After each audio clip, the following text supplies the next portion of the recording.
The history of architecture traces the changes in architecture through various traditions, regions, overarching stylistic trends, and dates.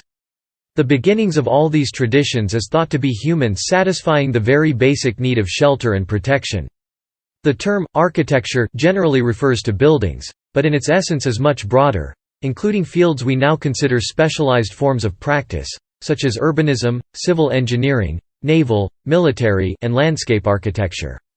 Neolithic architectural advances are an important part of the Neolithic period, during which some of the major innovations of human history occurred. The domestication of plants and animals, for example, led to both new economics and a new relationship between people and the world, an increase in community size and permanence, a massive development of material culture and new social and ritual solutions to enable people to live together in these communities. New styles of individual structures and their combination into settlements provided the buildings required for the new lifestyle and economy, and were also an essential element of change. Although many dwellings belonging to all prehistoric periods and also some clay models of dwellings have been uncovered enabling the creation of faithful reconstructions, they seldom included elements that may relate them to art. Some exceptions are provided by wall decorations and by finds that equally apply to Neolithic and Chalcolithic rites and art. In South and Southwest Asia, Neolithic cultures appear soon after 10,000 BC, initially in the Levant and from there spread eastwards and westwards. There are early Neolithic cultures in southeast Anatolia, Syria and Iraq by 8000 BC, and food-producing societies first appear in southeast Europe by 7000 BC, and Central Europe by c. 5500 BC, Linear Bankaramic, and Vinca. Neolithic settlements and cities include Göbekli Tepe in Turkey, ca. 9000 BC, Jericho in the Levant, Neolithic from around 8350 BC, arising from the earlier Epipaleolithic Natufian culture Navali Kori in Turkey, ca. 8000 BC, Çatalhöyük in Turkey, 7500 BC, Murghar in Pakistan, 7000 BC, Nap of Howrah and Skara Brae, the Orkney Islands, Scotland. From 3500 BC, over 3,000 settlements of the Cucuteni Tripilian culture, some with populations up to 15,000 residents, flourished in present-day Romania, Moldova and Ukraine from 5400 to 2800 BC. West Asia and the Mediterranean. The Neolithic people in the Levant, Anatolia, Syria, northern Mesopotamia and Central Asia were great builders, utilizing mud brick to construct houses and villages. At Çatalhöyük, houses were plastered and painted with elaborate scenes of humans and animals. The Mediterranean Neolithic cultures of Malta worshipped in megalithic temples. South Asia, Indus Valley. The first urban civilization in the Indian subcontinent is traceable originally to the Indus Valley Civilization, mainly in Mohenjo-Daro and Harappa, now in modern-day Pakistan as well western states of the Republic of India. The earliest settlements are seen during the Neolithic period in Murghar, Baluchistan. The civilization's cities were noted for their urban planning with baked brick buildings, elaborate drainage and water systems, and handicraft. This civilization transitioned from the Neolithic period into the Chalcolithic period and beyond with their expertise in metallurgy. Their urban centers possibly grew to contain between 30,000 and 60,000 individuals, and the civilization itself may have contained between 1 and 5 million individuals. In Europe, longhouses built from wattle and daub were constructed. Elaborate tombs for the dead were also built. These tombs are particularly numerous in Ireland, where there are many thousands still in existence. Neolithic people in the British Isles built long barrows and chamber tombs for their dead and causewayed camps, henges, flint mines and cursus monuments. Antiquity. Mesopotamia is most noted for its construction of mud brick buildings and the construction of ziggurats, occupying a prominent place in each city and consisting of an artificial mound, often rising in huge steps, surmounted by a temple. The mound was no doubt to elevate the temple to a commanding position in what was otherwise a flat river valley. The great city of Uruk had a number of religious precincts, containing many temples larger and more ambitious than any buildings previously known. The word ziggurat is an anglicized form of the Akkadian word zikkuratum, the name given to the solid step towers of mud brick. It derives from the verb zakaru. The buildings are described as being like mountains linking earth and heaven. The ziggurat of Ur, excavated by Leonard Woolley, is 64 by 46 meters at base and originally some 12 meters in height with 3 stories. It was built under Ur-Nammu and rebuilt under Nabonidus, when it was increased in height to probably 7 stories. Assyrian palaces had a large public court with a suite of apartments on the east side and a series of large banqueting halls on the south side. This was to become the traditional plan of Assyrian palaces, built and adorned for the glorification of the king. Massive amounts of ivory furniture pieces were found in some palaces. Ancient Egyptian modern imaginings of ancient Egypt are heavily influenced by the surviving traces of monumental architecture. Many formal styles and motifs were established at the dawn of the pharaonic state, around 3100 BC. The inspiration for many of these styles lay in the organic elements used in early buildings made from perishable materials. While the original structures are almost totally unknown, stylized motifs of plants continued to be replicated and adapted well into the Roman period. The endurance of forms over such a long period means that pharaonic architecture is easily recognizable today, and has been sometimes imitated by architects in modern times.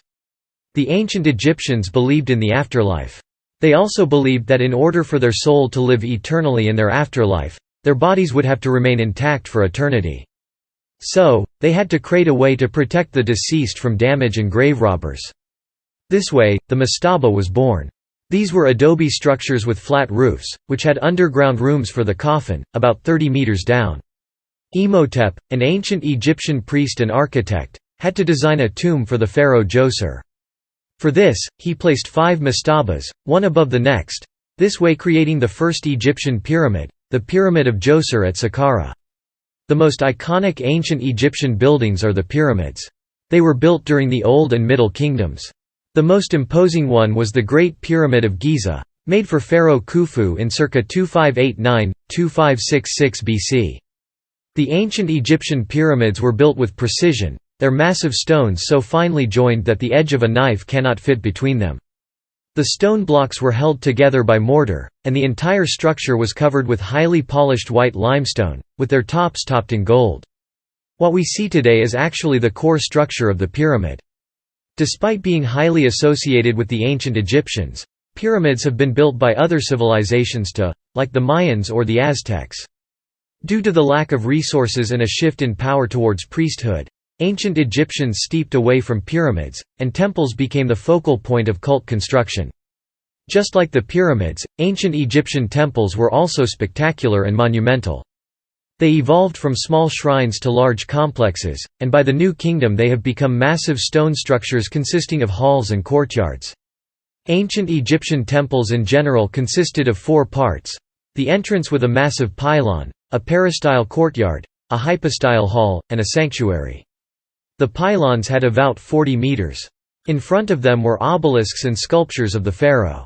An architectural element specific to ancient Egyptian architecture is the cavetto cornice, introduced by the end of the Old Kingdom. It was widely used to accentuate the top of almost every formal pharaonic building. Because of how often it was used, it will later decorate many Egyptian revival buildings and objects. No formal plans or pattern books survive, and the question of exactly how the pyramids were built continues to provoke debate. Similar with the ancient Greek and Roman orders, there were certain types of ancient Egyptian columns, like composite, hathoric, lotiform, palmiform, papyriform, and other ones. The temples were decorated with reliefs and painted in bright colors, mainly red, blue, yellow, green, orange, and white. Because of the desert climate of Egypt, parts of these painted surfaces were preserved well. Greek without a doubt, ancient Greek architecture, together with Roman, is one of the most influential styles of all time. Since the advent of the Classical Age in Athens, in the 5th century BC, the classical way of building has been deeply woven into Western understanding of architecture and, indeed, of civilization itself. From circa 850 BC to circa 300 AD, ancient Greek culture flourished on the Greek mainland, on the Peloponnese, and on the Aegean Islands. 5 of the wonders of the world were Greek: the Temple of Artemis at Ephesus, the statue of Zeus at Olympia, the mausoleum at Halicarnassus, the Colossus of Rhodes, and the lighthouse of Alexandria. However, ancient Greek architecture is best known for its temples, many of which are found throughout the region, and the Parthenon is a prime example of this. Later, they will serve as inspiration for neoclassical architects during the late 18th and the 19th century. The most well-known temples are the Parthenon and the Erechtheion, both on the Acropolis of Athens. Another type of important ancient Greek buildings were the theatres. Both temples and theatres used a complex mix of optical illusions and balanced ratios. Ancient Greek temples usually consist of a base with continuous stairs of a few steps at each edges, a cella with a cult statue in it, columns, an entablature, and two pediments, one on the front side and another in the back. By the 4th century BC, Greek architects and stonemasons had developed a system of rules for all buildings known as the orders: the Doric, the Ionic, and the Corinthian. They are most easily recognized by their columns. The Doric column is stout and basic, the Ionic one is slimmer and has 4 skulls at the corners of the capital, and the Corinthian column is just like the Ionic one, but the capital is completely different, being decorated with acanthus leaves and 4 scrolls. Besides columns, the frieze was different based on order. While the Doric one has metapiece and triglyphs with guttae, Ionic and Corinthian friezes consist of one big continuous band with reliefs. Besides the columns, the temples were highly decorated with sculptures, in the pediments, on the friezes, metapiece and triglyphs. Ornaments used by ancient Greek architects and artists include palmettes, vegetal or wave-like scrolls, lion mascarons, dentils, acanthus leaves, bucrania, festoons, egg and dart, raïs de coeur, beads, meanders, and acroteria at the corners of the pediments. Pretty often, ancient Greek ornaments are used continuously as bands.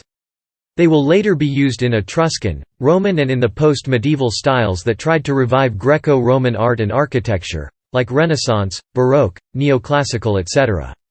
Looking at the archaeological remains of ancient and medieval buildings, it is easy to perceive them as limestone and concrete in a grey taupe tone and make the assumption that ancient buildings were monochromatic. However, architecture was polychromed in much of the ancient and medieval world.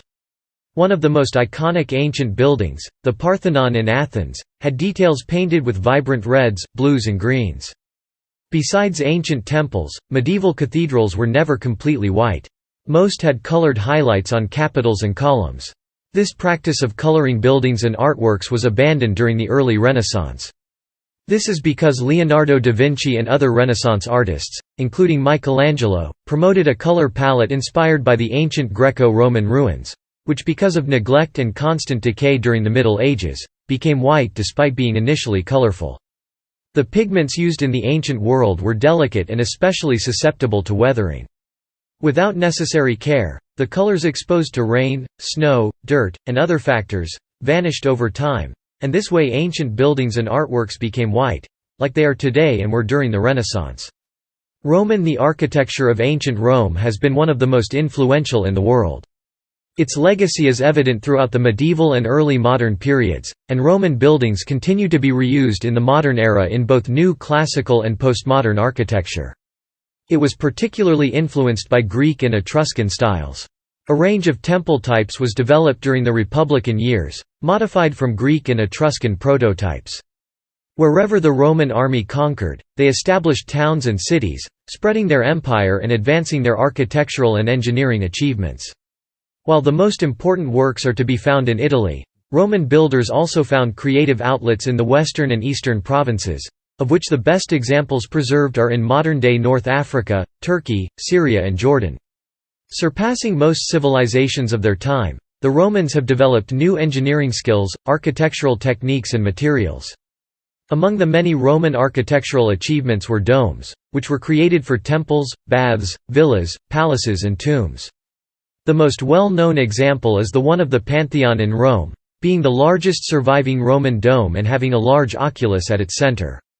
Another important innovation is the rounded stone arch, used in arcades, aqueducts and other structures. Besides the Greek orders, the Romans invented 2 more.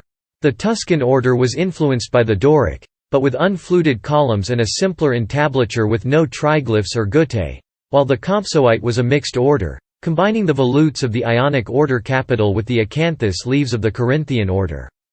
Between 30 and 15 BC, the architect and engineer Marcus Vitruvius Pollio published a major treatise, De Architectura, which influenced architects around the world for centuries. As the only treatise on architecture to survive from antiquity, it has been regarded since the Renaissance as the first book on architectural theory, as well as a major source on the canon of classical architecture. Just like the Greeks, the Romans built amphitheaters too. The largest amphitheater ever built, the Colosseum in Rome, could hold around 50,000 spectators. Another iconic Roman structure that demonstrates their precision and technological advancement is the Pont du Gard in southern France, the highest surviving Roman aqueduct.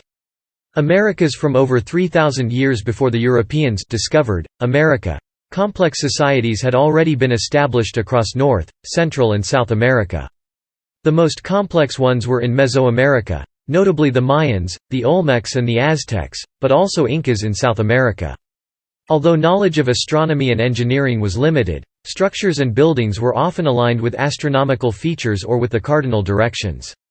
Much of the architecture developed through cultural exchange. For example, the Aztecs learnt much from earlier Mayan architecture. Many cultures built entire cities, with monolithic temples and pyramids decoratively carved with animals, gods and kings. Most of these cities had a central plaza with governmental buildings and temples, plus public ball courts, or tlachtli, on raised platforms. Just like in ancient Egypt, here were built pyramids too, being generally stepped. They were probably not used as burial chambers, but had important religious sites at the top. They had few rooms, as interiors mattered less than the ritual presence of these imposing structures and the public ceremonies they hosted. So, platforms, altars, processional stairs, statuary, and carving were all important. South Asia. After the fall of the Indus Valley, South Asian architecture entered the Dharmic period, which saw the development of ancient Indian architectural styles which further developed into various unique forms in the Middle Ages, along with the combination of Islamic styles, and later, other global traditions. Ancient Buddhist architecture developed in the Indian subcontinent during the 4th and 2nd century BC, and spread first to China and then further across Asia. Three types of structures are associated with the religious architecture of early Buddhism: monasteries, places to venerate relics, and shrines or prayer halls, which later came to be called temples in some places. The most iconic Buddhist type of building is the stupa, which consists of a domed structure containing relics, used as a place of meditation to commemorate Buddha. The dome symbolized the infinite space of the sky. Buddhism had a significant influence on Sri Lankan architecture after its introduction, and ancient Sri Lankan architecture was mainly religious, with over 25 styles of Buddhist monasteries. Monasteries were designed using the Manjushri Visthu Vidya Sastra, which outlines the layout of the structure. After the fall of the Gupta Empire, Buddhism mainly survived in Bengal under the Palas, and has had a significant impact on pre-Islamic Bengali architecture of that period.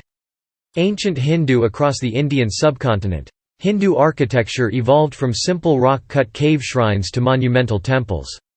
From the 4th to 5th centuries AD, Hindu temples were adapted to the worship of different deities and regional beliefs, and by the 6th or 7th centuries larger examples had evolved into towering brick or stone-built structures that symbolize the sacred five-peaked Mount Meru.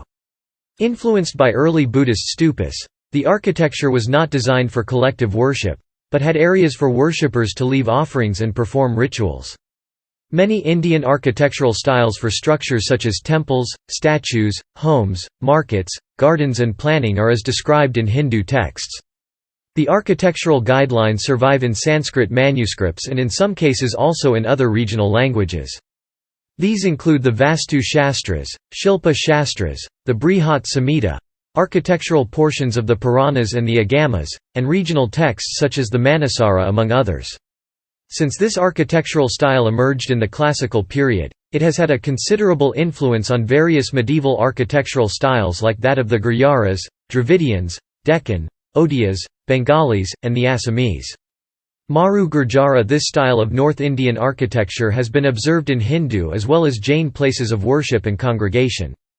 It emerged in the 11th to 13th centuries under the Chalukya period. It eventually became more popular among the Jain communities who spread it in the greater region and across the world. These structures have the unique features like a large number of projections on external walls with sharply carved statues, and several Urushringa spirelets on the main shikara. Sikh architecture that emerged later, also has considerable influences from this architectural style. The Himalayas are inhabited by various people groups including the Paharis, Sino-Tibetans, Kashmiris, and many more groups. Being from different religious and ethnic backgrounds, the architecture has also had multiple influences. Considering the logistical difficulties and slower pace of life in the Himalayas, artisans have the time to make intricate wood carvings and paintings accompanied by ornamental metal work and stone sculptures that are reflected in religious as well as civic and military buildings. These styles exist in different forms from Tibet and Kashmir to Assam and Nagaland. A common feature is observed in the slanted layered roofs on temples, mosques, and civic buildings. Dravidian This is an architectural style that emerged in the southern part of the Indian subcontinent and in Sri Lanka. These include Hindu temples with a unique style that involves a shorter pyramidal tower over the garbhagriha or sanctuary called a vimana, where the north has taller towers, usually bending inwards as they rise, called shikaras. These also include secular buildings that may or may not have slanted roofs based on the geographical region. In the Tamil country, this style is influenced by the Sangam period as well as the styles of the great dynasties that ruled it. This style varies in the region to its west in Kerala that is influenced by geographic factors like western trade and the monsoons which result in sloped roofs. Further north, the Karnata Dravida style varies based on the diversity of influences, often relaying much about the artistic trends of the rulers of 12 different dynasties. Kalinga The ancient Kalinga region corresponds to the present-day eastern Indian areas of Odisha, West Bengal and northern Andhra Pradesh. Its architecture reached a peak between the 9th and 12th centuries under the patronage of the Somavamsi dynasty of Odisha. Lavishly sculpted with hundreds of figures, Kalinga temples usually feature repeating forms such as horseshoes. Within the protective walls of the temple complex are three main buildings with distinctive curved towers called Dul or Dula and prayer halls called Jagmohan. East and Southeast Asia Sinosphere. What is recognized today as Chinese culture has its roots in the Neolithic period, covering the cultural sites of Yangshou, Longshan, and Liangzhu in central China. Sections of present-day northeast China also contain sites of the Neolithic Hongshan culture that manifested aspects of Proto-Chinese culture. Native Chinese belief systems included naturalistic, animistic and hero worship. In general, open-air platforms were used for worshipping naturalistic deities, such as the gods of wind and earth, whereas formal buildings were for heroes and deceased ancestors. Most early buildings in China were timber structures. Columns with sets of brackets on the face of the buildings, mostly in even numbers, made the central intercolumnal space the largest interior opening. Heavily tiled roofs sat squarely on the timber building with walls constructed in brick or pounded earth. The transmission of Buddhism into China around the 1st century AD led to a new era of religious practices, and so to new building types. Places of worship in form of cave temples appeared in China, based on Indian rock-cut ones. Another new building type introduced by Buddhism was the Chinese form of stupa or pagoda. In India, stupas were erected to commemorate well-known people or teachers. Consequently, the Buddhist tradition adapted the structure to remember the great teacher, the Buddha. In the Chinese pagoda shared a similar symbolism with the Indian stupa and was built with sponsorship mainly from imperial patrons who hoped to gain earthly merits for the next life. Buddhism reached its peak from the 6th to the 8th centuries when there was an unprecedented number of monasteries throughout China. More than 4,600 official and 40,000 unofficial monasteries were built. They varies in size by the number of cloisters they contained, ranging from 6 to 120. Each cloister consisted of a main standalone building, a hall, pagoda of pavilion, and was surrounded by a covered corridor in a rectangular compounded served by a gate building. Chinese and Confucian culture has had a significant influence on the art and architecture in the Sinosphere. Korean architecture, especially post-Choson period, showcases Ming-Qing influences. Traditionally, Japanese architecture was made of wood and fusuma in place of walls, allowing internal space to be altered to suit different purposes. The introduction of Buddhism in the mid-6th century, via the neighboring Korean kingdom of Paikshi, initiated large-scale wooden temple building with an emphasis on simplicity, and much of the architecture was imported from China and other Asian cultures. By the end of this century, Japan was constructing continental-style monasteries, notably the temple, known as Horyuji in Ikaruga. In contrast with Western architecture, Japanese structures rarely use stone, except for specific elements such as foundations. Walls are light, thin, never load-bearing and often movable. Khmer. From the start of the 9th century to the early 15th century, Khmer kings rules over a Vaud Hindu-Buddhist empire in Southeast Asia. Angkor, in present-day Cambodia, was its capital city, and most of its surviving buildings are east-facing stone temples, many of them constructed in pyramidal, tiered form consisting of 5 square structures with towers, or prasats, that represent the sacred 5-peaked Mount Meru of Hindu, Jain and Buddhist doctrine. As the residences of gods, temples were made of durable materials such as sandstone, brick or laterite, a clay-like substance that dries hard. Cham architecture in Vietnam also follows a similar style. Sub-Saharan Africa. Traditional Sub-Saharan African architecture is diverse, varying significantly across regions. Included among traditional house types, are huts, sometimes consisting of 1 or 2 rooms, as well as larger structures. West African and Bantu styles. In much of West Africa, rectangular houses with peaked roofs and courtyards, sometimes consisting of several rooms and courtyards, are also traditionally found besides the regular rectangular type of dwelling with a sharp roof, widespread in West Africa and Madagascar. There are also other types of houses. Beehive houses made from a circle of stones topped with a domed roof, and the round one, with a cone-shaped roof. The first type, which also existed in America, is characteristic especially for southern Africa. These were used by Bantu-speaking groups in southern and parts of East Africa, which was made with mud, poles, thatch, and cow dung. The round hut with a cone-shaped roof is widespread especially in Sudan and Eastern Africa, but is also present in Colombia and New Caledonia, as well as in the western Sudan and Sahel regions of West Africa, where they are sometimes arranged into compounds. A distinct style of traditional wooden architecture exists among the grassland peoples of Cameroon, such as the Bamileke. In several West African societies, including the Kingdom of Benin, and the kingdoms of the Yoruba, Hausa, at sites like Gen-Geno, and elsewhere, towns and cities were surrounded by large walls of mud brick or adobe, and sometimes by monumental moats and earthworks, such as Sungbo's Aredo and the walls of Benin. In medieval southern Africa, a tradition existed of fortified stone settlements such as Great Zimbabwe and Kami. The famed Benin city of southwest Nigeria, destroyed by the punitive expedition, was a large complex of homes in coursed clay, with hipped roofs of shingles or palm leaves. The palace had a sequence of ceremonial rooms, and was decorated with brass plaques. It was surrounded by a monumental complex of earthworks and walls whose construction is thought to have began by the early Middle Ages. Sahelian. In the western Sahel region, Islamic influence was a major contributing factor to architectural development from the later ages of the Kingdom of Ghana. At Kumbi Sala, locals lived in dome-shaped dwellings in the king's section of the city, surrounded by a great enclosure. Traders lived in stone houses in a section which possessed 12 beautiful mosques, as described by al-Bakri, with one centered on Friday prayer. The king is said to have owned several mansions, one of which was 66 feet long, 42 feet wide, contained 7 rooms, was 2 stories high, and had a staircase, with the walls and chambers filled with sculpture and painting. Sahelian architecture initially grew from the 2 cities of Djenné and Timbuktu. The Sankor Mosque in Timbuktu, constructed from mud on timber, was similar in style to the Great Mosque of Djenné. The rise of kingdoms in the West African coastal region produced architecture which drew on indigenous traditions, utilizing wood, mud brick and adobe.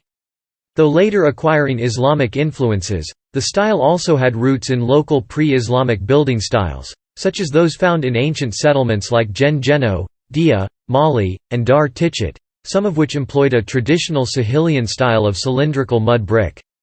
Ethiopian architecture expanded from the Aksumite style and incorporated new traditions with the expansion of the Ethiopian state. Styles incorporated more wood and rounder structures in domestic architecture in the center of the country and the south, and these stylistic influences were manifested in the construction of churches and monasteries. Throughout the medieval period, Aksumite architecture and influences and its monolithic tradition persisted, with its influence strongest in the early medieval and Zagwe periods. Throughout the medieval period, and especially from the 10th to 12th centuries, churches were hewn out of rock throughout Ethiopia, especially during the northernmost region of Tigray, which was the heart of the Aksumite Empire. The most famous example of Ethiopian rock-hewn architecture are the 11 monolithic churches of Lalibela, carved out of the red volcanic tuff found around the town. During the early modern period in Ethiopia, the absorption of new diverse influences such as Baroque, Arab, Turkish and Gujarati style began with the arrival of Portuguese Jesuit missionaries in the 16th and 17th centuries. Oceania. Most oceanic buildings consist of huts, made of wood and other vegetal materials. Art and architecture have often been closely connected. For example, storehouses and meetinghouses are often decorated with elaborate carvings, and so they are presented together in this discussion. The architecture of the Pacific Islands was varied and sometimes large in scale. Buildings reflected the structure and preoccupations of the societies that constructed them, with considerable symbolic detail. Technically, most buildings in Oceania were no more than simple assemblages of poles held together with cane lashings. Only in the Caroline Islands were complex methods of joining and pegging known. An important oceanic archaeological site is Nan Madol from the Federated States of Micronesia. Nan Madol was the ceremonial and political seat of the Sautalor dynasty, which united Pohnpei's estimated 25,000 people until about 1628. Set apart between the main island of Pohnpei and Temwen Island, it was a scene of human activity as early as the 1st or 2nd century AD. By the 8th or 9th century, islet construction had started, with construction of the distinctive megalithic architecture beginning 1180 to 1200 AD. Islamic world. Due to the extent of the Islamic conquests, Islamic architecture encompasses a wide range of architectural styles from the foundation of Islam to the present day. Early Islamic architecture was influenced by Roman, Byzantine, Persian, Mesopotamian architecture and all other lands which the early Muslim conquests conquered in the 7th and 8th centuries. Further east, it was also influenced by Chinese and Indian architecture as Islam spread to Southeast Asia. This wide and long history has given rise to many local architectural styles, including but not limited to Umayyad, Abbasid, Persian, Moorish, Fatimid, Mamluk, Ottoman, Indo-Islamic, medieval Bengali, Sino-Islamic and Sahelian architecture. Some distinctive structures in Islamic architecture are mosques, madrasas, tombs, palaces, baths, and forts. Notable types of Islamic religious architecture include hypostyle mosques, domed mosques and mausoleums, structures with vaulted iwans, and madrasas built around central courtyards. In secular architecture, major examples of preserved historic palaces include the Alhambra and the Topkapi Palace. Islam does not encourage the worship of idols. Therefore the architecture tends to be decorated with Arabic calligraphy and with more abstract motifs such as geometric patterns, muqarnas, and arabesques, as opposed to illustrations of scenes and stories. Medieval surviving examples of medieval secular architecture mainly served for defense across various parts of Europe. Castles and fortified walls provide the most notable remaining non-religious examples of medieval architecture. New types of civic, military, as well as religious buildings of new styles begin to pop up in this region during this period. Byzantine architects built city walls, palaces, hippodromes, bridges, aqueducts, but most importantly, churches. They left us many types of churches, including the basilica. From basilica derive other two types, the circular one and the octagonal one. Another monumental type of church is the one in shape of an orthodox cross and with 5 domes. In mainland Greece, the most widespread type of church was the cruciform one, with 1 or more domes. Also, a big number of churches of these shapes exist in Moscow, Novgorod or Kiev, as well as in Romania, Bulgaria, Serbia, North Macedonia and Albania. Through modifications and adaptations of local inspiration, the Byzantine style will be used as the main source of inspiration for architectural styles in Eastern Orthodox countries. For example, in Romania, the Brancovanesque style is highly based on Byzantine architecture, but also has individual Romanian characteristics. Just like how the Parthenon is the most famous monument of the ancient Greek religion, Hagia Sophia remained an iconic church of Christianity. The temples of both religions differ substantially in terms of their exterior and interior aspect. In antiquity, the exterior was the most important part of the temple, because in the interior, where the cult statue of the deity to whom the temple was built was kept, only the priest had access. The ceremonies here held outside, and what the worshippers view was the facade of the temple, consisting of columns, with an entablature and 2 pediments. Meanwhile, Christian liturgies were held in the interior of the churches, the exterior usually having little to no ornamentation. Byzantine architecture often featured marble columns, coffered ceilings and sumptuous decoration, including the extensive use of mosaics with golden backgrounds. The building material used by Byzantine architects was no longer marble, which was very appreciated by the ancient Greeks. They used mostly stone and brick, and also thin alabaster sheets for windows. Mosaics were used to cover brick walls, and any other surface where fresco wouldn't resist. Good examples of mosaics from the Proto-Byzantine era are in Hagios Demetrios in Thessaloniki, the Basilica of Sant'Apollinare Nuovo and the Basilica of San Vitale, both in Ravenna, and Hagia Sophia in Istanbul.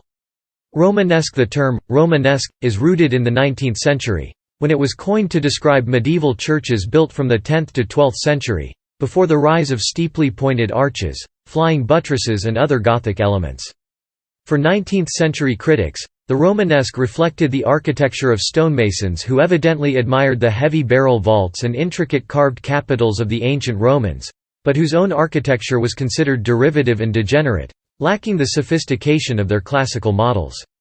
Scholars in the 21st century are less inclined to understand the architecture of this period as a failure to reproduce the achievements of the past, and are far more likely to recognize its profusion of experimental forms as a series of creative new inventions. At the time, however, research has questioned the value of Romanesque as a stylistic term.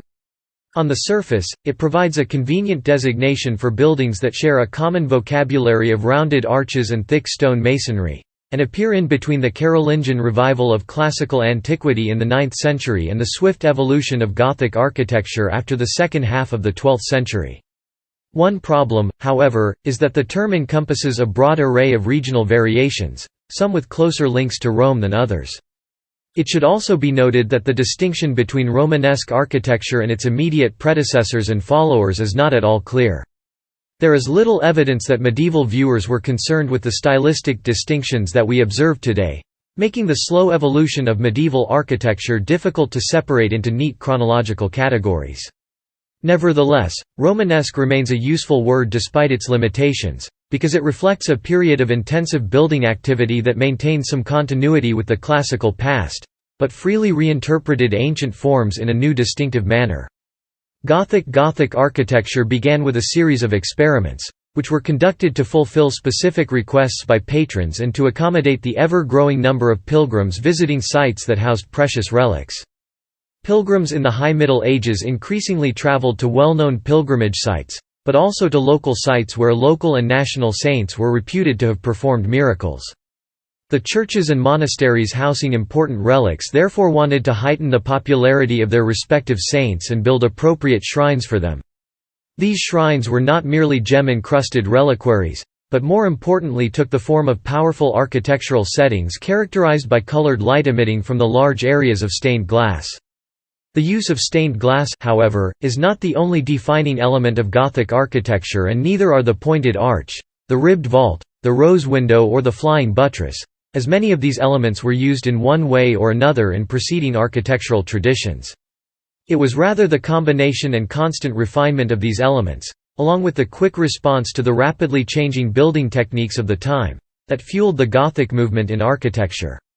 Consequently, it is difficult to point to one element or the exact place where Gothic first emerged.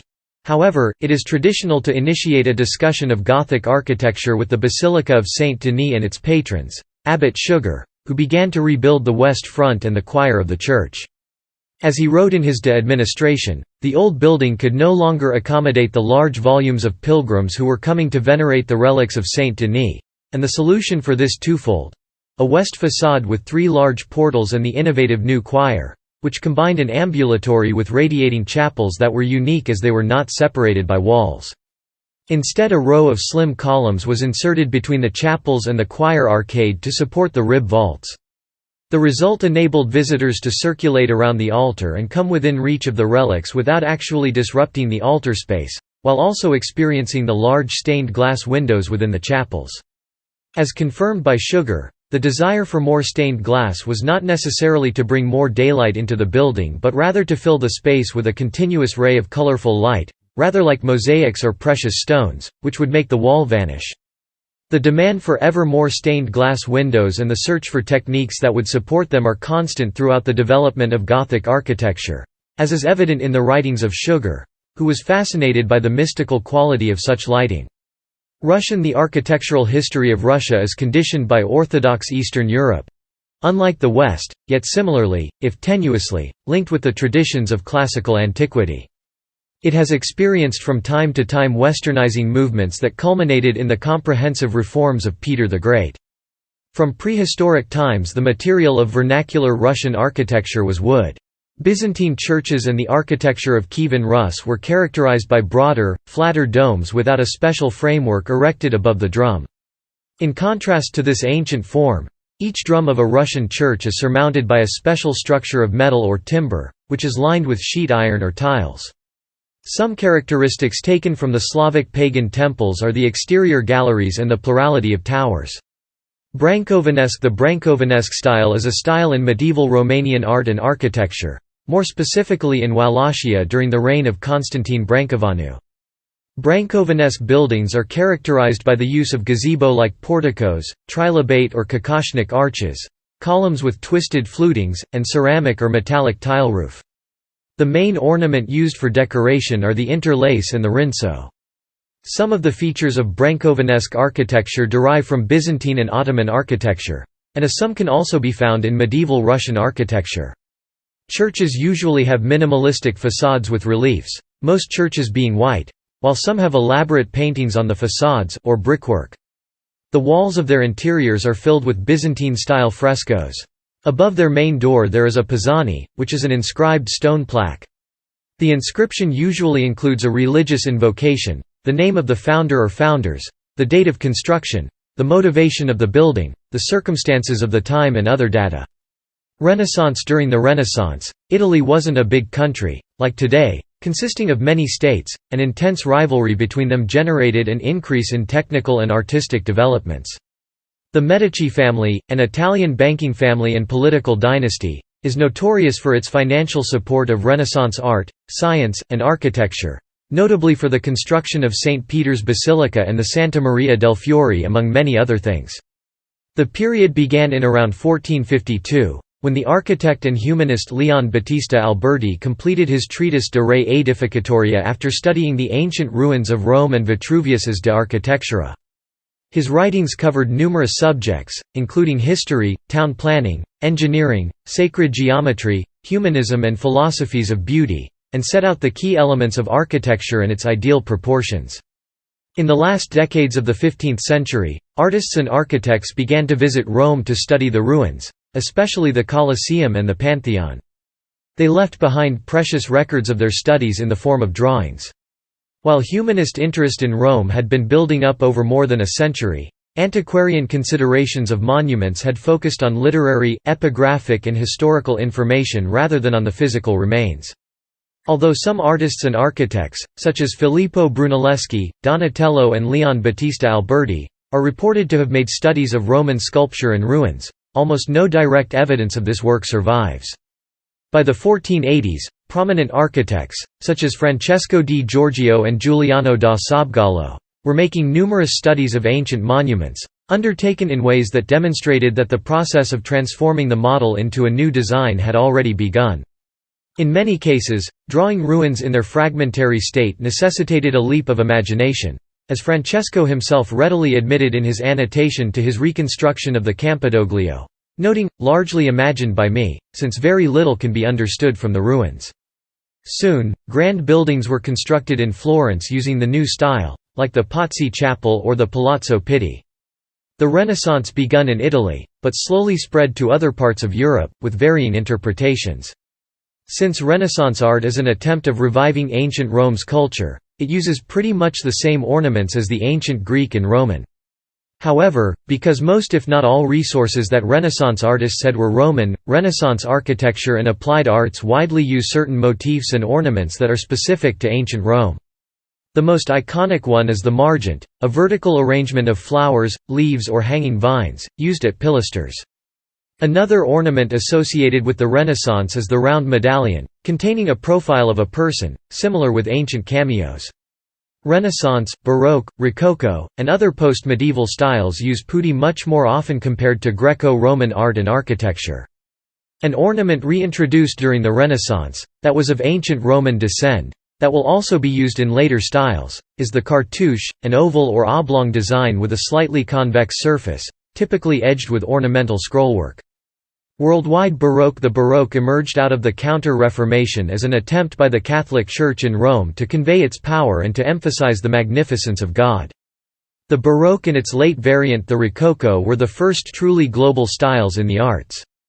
Dominating more than 2 centuries of art and architecture in Europe, Latin America and beyond from circa 1580 to circa 1800.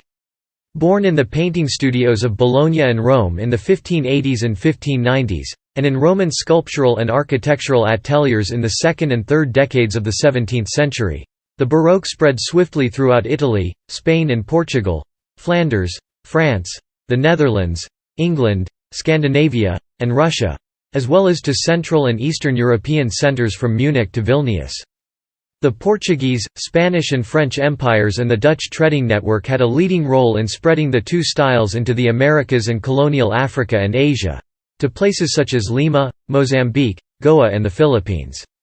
Due to its spread in regions with different architectural traditions, multiple kinds of Baroque appeared based on location, different in some aspects, but similar overall. For example, French Baroque appeared severe and detached by comparison, preempting Neoclassicism and the architecture of the Age of Enlightenment. Hybrid Native American, European Baroque architecture first appeared in South America in the late 17th century, after the indigenous symbols and styles that characterize this unusual variant of Baroque had been kept alive over the preceding century in other media. A very good example of this being the Gesser Church in Arequipa. The first Baroque buildings were cathedrals, churches and monasteries, soon joined by civic buildings, mansions and palaces. Being characterized by dynamism, for the first time walls, facades and interiors curved, a good example being San Carlo alla Quattro Fontane in Rome. Baroque architects took the basic elements of Renaissance architecture, including domes and colonnades, and made them higher, grander, more decorated, and more dramatic. The interior effects were often achieved with the use of quadratura, or trompe-l'œil painting combined with sculpture. The eye is drawn upward, giving the illusion that one is looking into the heavens. Clusters of sculpted angels and painted figures crowd the ceiling. Light was also used for dramatic effect. It streamed down from cupolas and was reflected from an abundance of gilding. Solomonic columns were often used, to give an illusion of upwards motion, and other decorative elements occupied every available space. In Baroque palaces, grand stairways became a central element. Besides architecture, Baroque painting and sculpture are characterized by dynamism too. This is in contrast with how static and peaceful Renaissance art is. Besides the building itself, the space where it was placed had a role too. Both Baroque and Rococo buildings try to seize viewers' attention and to dominate their surroundings, whether on a small scale such as the San Carlo alla Quattro Fontane in Rome, or on a massive one, like the new façade of the Santiago de Compostela Cathedral, designed to tower over the city. A manifestation of power and authority on the grandest scale, Baroque urban planning and renewal was promoted by the Church and the state alike. It was the first era since antiquity to experience mass migration into cities, and urban planners took idealistic measures to regulate them. The most notable early example was Domenico Fontana's restructuring of Rome's street plan of Pope Sixtus V. Architects had experimented with idealized city schemes since the early Renaissance, examples being Leon Battista Alberti planning a centralized model city, with streets leading to a central piazza, or Filarete Lino, c. 1400 c. 1469, designing a round city named Sforzinda that he based on parts of the human body and the idea that a healthy city should reflect the physiognomy of its inhabitants. However, none of these idealistic cities has ever been built. In fact, few such projects were put into practice in Europe as new cities were prohibitively costly and existing urban areas, with existing churches and palaces, could not be demolished.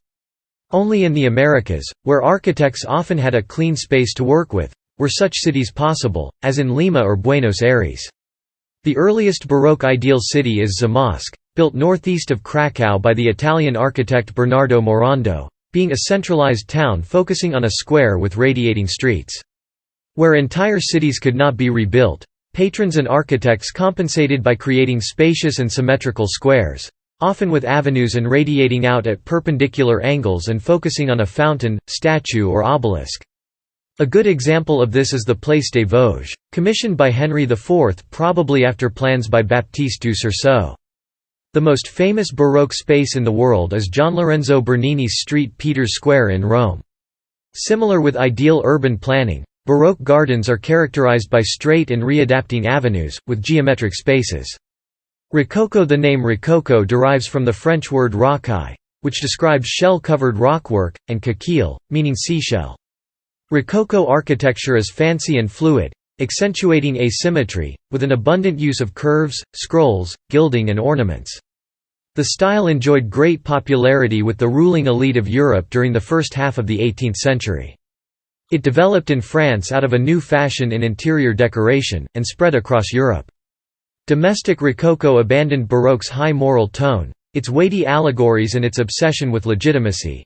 In fact, its abstract forms and carefree, pastoral subjects related more to notions of refuge and joy that created a more forgiving atmosphere for polite conversations. Rococo rooms are typically smaller than their Baroque counterparts, reflecting a movement towards domestic intimacy. Even the grander salons used for entertaining were more modest in scale, as social events involved smaller numbers of guests. Characteristic of the style were rocaille motifs derived from the shells, icicles and rockwork or grotto decoration. Rocaille arabesques were mostly abstract forms, laid out symmetrically over and around architectural frames. A favorite motif was the scallop shell, whose top scrolls echoed the basic S and C framework scrolls of the arabesques and whose sinuous ridges echoed the general curvilinearity of the room decoration. While few Rococo exteriors were built in France, a number of Rococo churches are found in southern Germany. Other widely used motifs in decorative arts and interior architecture include acanthus and other leaves, birds, bouquets of flowers, fruits, elements associated with love, trophies of arms, putti, medallions with faces, many flowers, and Far Eastern elements. Pastel colors were widely used, like light blue, mint green or pink. Rococo designers also loved mirrors, an example being the Hall of Mirrors of the Amalienburg, by Johann Baptist Zimmermann. Generally, mirrors are also featured above fireplaces. Chinoiserie is a result of the desire to explore a fantastical land that was frustratingly off-limits. Although Westerners had known of China from ancient times, it remained mysterious. Even at the height of the Romans' addiction to silk, knowledge of the land they called Serica was very limited at best. However, things started to change when European explorers, like Marco Polo, started to describe East Asia in travel journals, and when Western merchants started trade with China. During the 18th century, interest for East Asian art appeared in Western Europe. The Portuguese were the first Europeans to trade directly with the nations of East Asia, shortly after finding a direct route around Africa in 1498. Britain and Holland followed suit just over a century later with the foundation of their East India companies.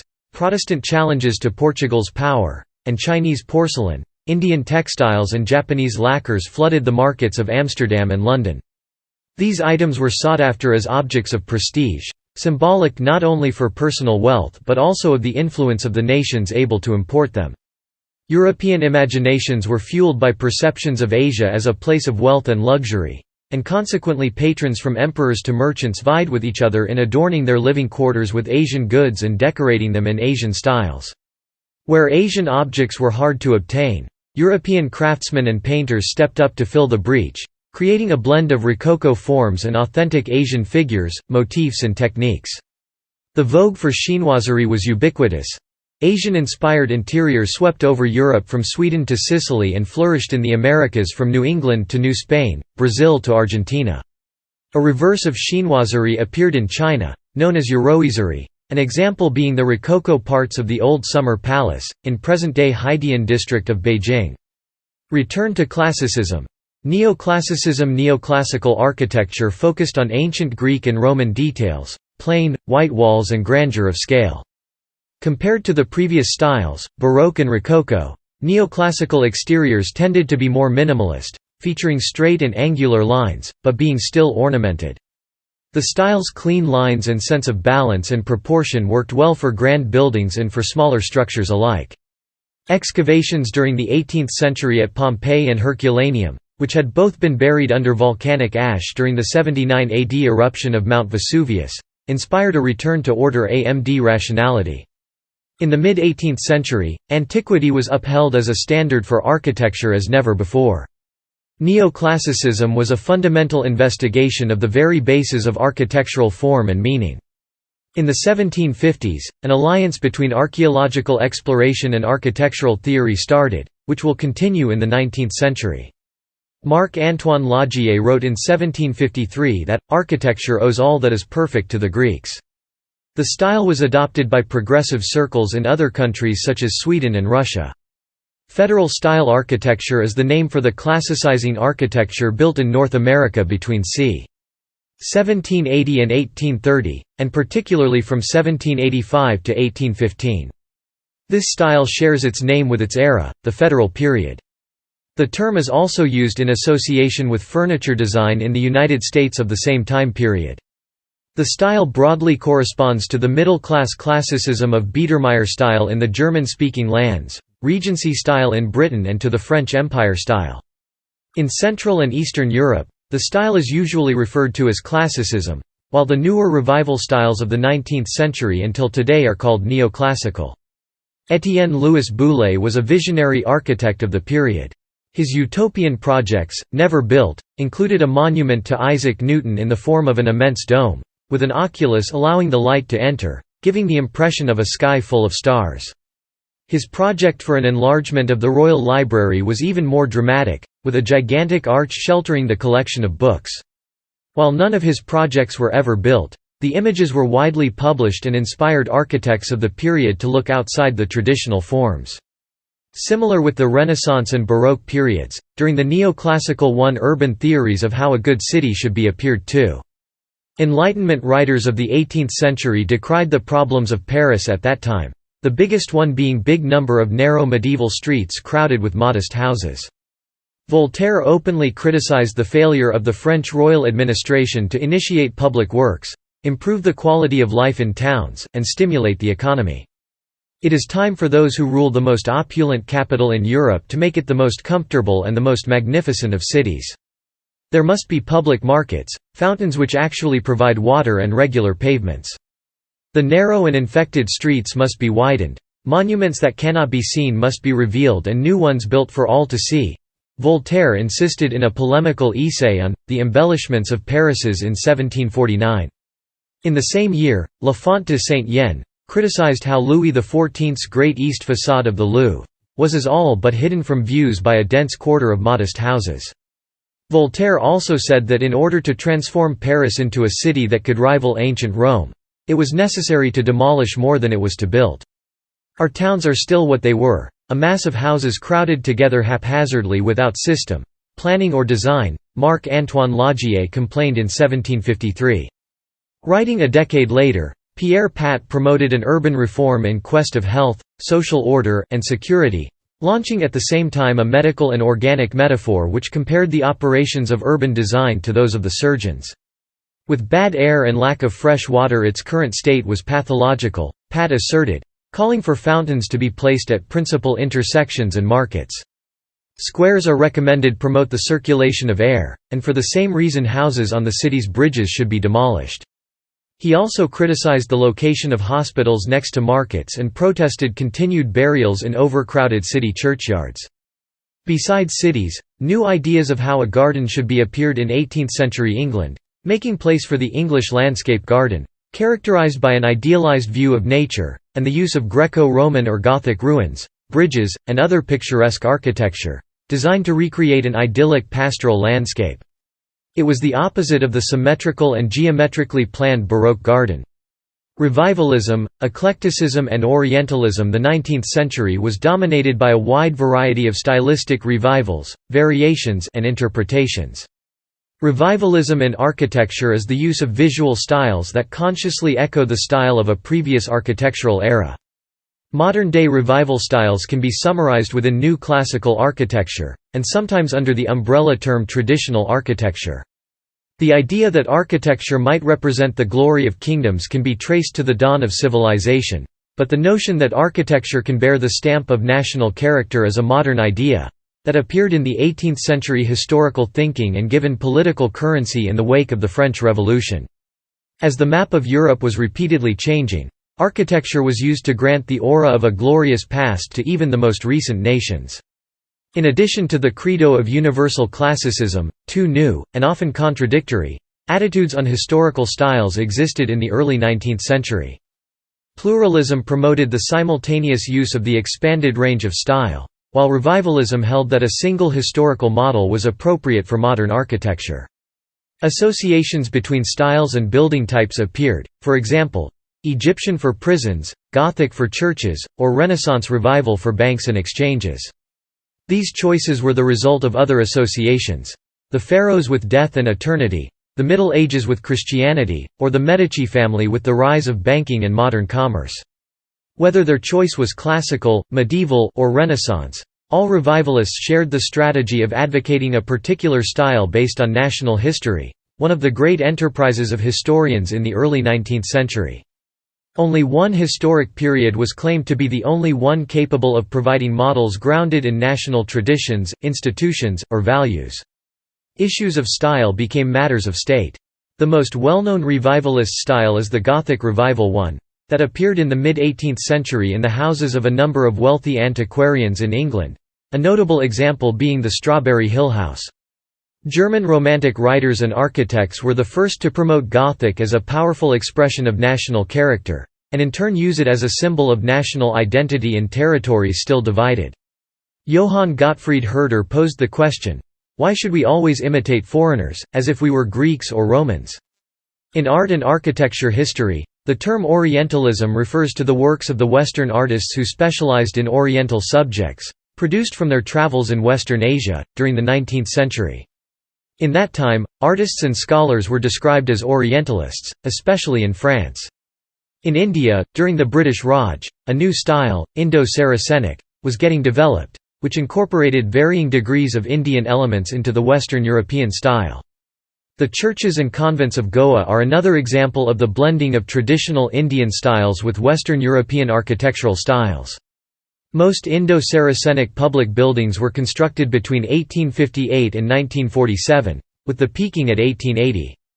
The style has been described as part of a 19th-century movement to project themselves as the natural successors of the Mughals. They were often built for modern functions such as transport stations, government offices, and law courts. It is much more evident in British power centres in the subcontinent like Mumbai, Chennai, and Kolkata. Beaux-Arts no art or architecture school has gained more accolades and attracted more criticism than the École des Beaux-Arts in Paris. Since its official inception in 1819 to World War I, it trained a quite large international group of painters, sculptors and architects, and its architecture section was the most populated. Besides the French, there were alumni of many nationalities. By 1900, when an annual admission cap of 90 Frenchmen and 30 foreigners was enforced, the architecture section attracted South Americans, Spaniards, Portuguese, Persians, anything but Prussians. According to John Mead Howells, one of 102 United States citizens awarded a diplôme between 1895 and 1914. Industry and new technologies. Because of the Industrial Revolution and new technologies, new types of buildings have appeared. By 1850 iron was quite present in daily life at every scale, from mass-produced decorative architectural details and objects of apartment buildings and commercial buildings to train sheds. A well-known 19th-century glass and iron building is the Crystal Palace from Hyde Park, built in 1851 to house the Great Exhibition, having an appearance similar with a greenhouse. Its scale was daunting. The marketplace pioneered novel uses of iron and glass to create an architecture of display and consumption that made the temporary display of the World Fairs a permanent feature of modern urban life. Just after a year after the Crystal Palace was dismantled, Aristide Boucicaut opened what historians of mass consumption have labeled the first department store, Le Bon Marché in Paris. As the store expanded, its exterior took on the form of a public monument, being highly decorated with French Renaissance Revival motifs. The entrances advanced subtly onto the pavement, hoping to captivate the attention of potential customers. Between 1872 and 1874, the interior was remodeled by Louis Charles Boileau, in collaboration with the young engineering firm of Gustave Eiffel. In place of the open courtyard required to permit more daylight into the interior, the new building focused around 3 skylight atria. Art Nouveau popular in many countries from the early 1890s until the outbreak of World War I in 1914. Art Nouveau was an influential although relatively brief art and design movement in philosophy. Despite being a short-lived fashion, it paved the way for the modern architecture of the 20th century. It was the first architectural style without historic precedent, the 19th century being notorious for the revivals of historic styles. Between c. 1870 and 1900, a crisis of historicism occurred, during which the historicist culture was critiqued, one of the voices being Friedrich Nietzsche in 1874, who diagnosed a malignant historical fervor as one of the crippling symptoms of a modern culture burdened by archaeological study and faith in the laws of historical progression. Focusing on natural forms, asymmetry, sinuous lines and whiplash curves, architects and designers aimed to escape the excessively ornamental styles and historical replications, popular during the 19th century. However, the style wasn't completely new, since Art Nouveau artists drew on a huge range of influences, particularly Beaux-Arts architecture and Japanese art, but also the arts and crafts movement, Celtic art, the Gothic revival, Rococo, and symbolism, often using materials associated in the 19th century with modernity, such as iron and glass. Although there are identifying characteristics, like the whiplash line, Art Nouveau also displayed many regional and national interpretations. In Hungary, Romania and Poland, for example, Art Nouveau quickly incorporated elements of a revival or interest in folk culture. This is true especially in Romania, because it facilitated the appearance of the Romanian revival style, which draws inspiration from Brancovanesque architecture and traditional peasant houses and objects. Modern rejecting ornament and embracing minimalism and modern materials, Modernist architecture appeared across the world from the early 20th century. Art Nouveau paved the way for it, promoting the idea of non-historicist styles. It developed initially in Europe, focusing on functionalism and the avoidance of decoration. Modernism reached its peak during the 1920s and 1930s with the Bauhaus and the International style, both characterized by asymmetry, flat roofs, large windows, metal, glass, white rendering and open-plan interiors. Expressionist between 1910 and 1924. An architectural movement developed in Germany, Austria, Denmark and elsewhere that explored human emotion, and soon became known as Expressionism. Many Expressionist architects had fought in World War I, and their war experiences had a great impact on their works. Subjective, individual and eccentric, Expressionist architecture avoided conventional building shapes and historical styles, and was often created with innovative techniques and materials. Designed to express the architect's feelings, it also sought to evoke emotional rather than intellectual responses in others. Because they were unique, many Expressionist buildings were never built, but appeared only as drawings, or only existed temporarily. Art Deco, named retrospectively after an exhibition held in Paris in 1925, originated in France as a luxurious, highly decorated style. It then spread quickly throughout the world, most dramatically in the United States, becoming more streamlined and modernistic through the 1930s. The style was pervasive and popular, finding its way into the design of everything from jewelry to film sets, from the interiors of ordinary homes to cinemas, luxury streamliners and hotels. Its exuberance and fantasy captured the spirit of the «Roaring Twenties», and provided an escape from the realities of the Great Depression during the 1930s. Although it ended with the start of World War II, its appeal has endured. Despite it's an example of modern architecture, elements of the style drew on ancient Egyptian, Greek, Roman, African, Aztec and Japanese influences, but also on Futurism, Cubism and the Bauhaus. Bold colors were often applied on low reliefs. Predominant materials include chrome plating, brass, polished steel and aluminium, inlaid wood, stone and stained glass. International style. The international style emerged in Europe after World War I, influenced by recent movements, including de Stijl and streamline Moderna, and had a close relationship to the Bauhaus. The antithesis of nearly every other architectural movement that preceded it, the International style eliminated extraneous ornament and used modern industrial materials such as steel, glass, reinforced concrete and chrome plating. Rectilinear, flat-roofed, asymmetrical and white, it became a symbol of modernity across the world.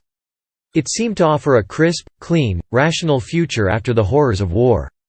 Named by the architect Philip Johnson and historian Henry Russell Hitchcock in 1932, the movement was epitomized by Charles-Édouard Jeanneret, or Le Corbusier, and was clearly expressed in his statement "Thag, a house is a machine for living in." Brutalist based on social equality, Brutalism was inspired by Le Corbusier's 1947–1952 Unité de habitation in Marseille.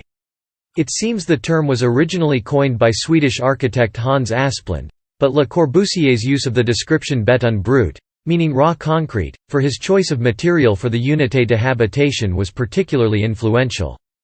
The style flourished from the 1950s to the mid-1970s, mainly using concrete, which although new in itself, was unconventional when exposed on facades.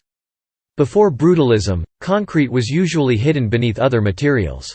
Minimalism retaining its focus on functionalism and clarity, minimalist architecture developed out of Die Stigel, the Bauhaus and the International style. At its height during the late 1960s and 1970s, the style aimed to achieve not just the reduction of forms but of all elements. The movement was heavily influenced by Japanese architecture, which pares back elements and avoids the superfluous. With its desire for simplified form, space and materials, minimalist architecture avoids ornamentation or decoration. Once all elements have been reduced in this manner, all that remains of any minimalist work of architecture is the essence. Postmodern no one definable style. Postmodernism is an eclectic mix of approaches that appeared in the late 20th century in reaction against modernism, which was increasingly perceived as monotonous and conservative. As with many movements, a complete antithesis to modernism developed. In 1966, the architect Robert Venturi had published his book, Complexity and Contradiction in Architecture, which praised the originality and creativity of Mannerist and Baroque architecture of Rome, and encouraged more ambiguity and complexity in contemporary design. Complaining about the austerity and tedium of so many smooth steel and glass modernist buildings, and in deliberate denunciation of the famous modernist, "Less is more," Venturi stated, "Less is a bore." His theories became a major influence on the development of postmodernism. Deconstructivism in architecture is a development of postmodern architecture that began in the late 1980s. It is characterized by ideas of fragmentation, nonlinear processes of design, an interest in manipulating ideas of a structure's surface or skin, and apparent non-Euclidean geometry, which serve to distort and dislocate some of the elements of architecture, such as structure and envelope. The finished visual appearance of buildings that exhibit the many deconstructivist styles is characterized by a stimulating unpredictability and a controlled chaos. Important events in the history of the deconstructivist movement include the 1982 Parc de la Villette architectural design competition, the Museum of Modern Art's 1988 Deconstructivist Architecture exhibition in New York, organized by Philip Johnson and Mark Wigley, and the 1989 opening of the Wexner Center for the Arts in Columbus, designed by Peter Eisenman. The New York exhibition featured works by Frank Gehry, Daniel Libeskind, Rem Koolhaas, Peter Eisenman, Zaha Hadid, Coop Himmelblau, and Bernard Tschumi. Since the exhibition, many of the architects who were associated with deconstructivism have distanced themselves from the term. Nonetheless, the term has stuck and has now, in fact, come to embrace a general trend within contemporary architecture. The 21st century. On January 21, 2013, architects began preparations for constructing the world's first 3D printed building. An industrial-scale 3D printer used high-strength artificial marble. Companies around the world have 3D printed numerous buildings, many only taking a few hours to be completed. 3D printed buildings have been shown to be practical, cost-effective, and environmentally friendly. The technology is being expanded to other frameworks. Sustainable architecture is an important topic in contemporary architecture, including the trends of new urbanism, new classical architecture and eco-cities.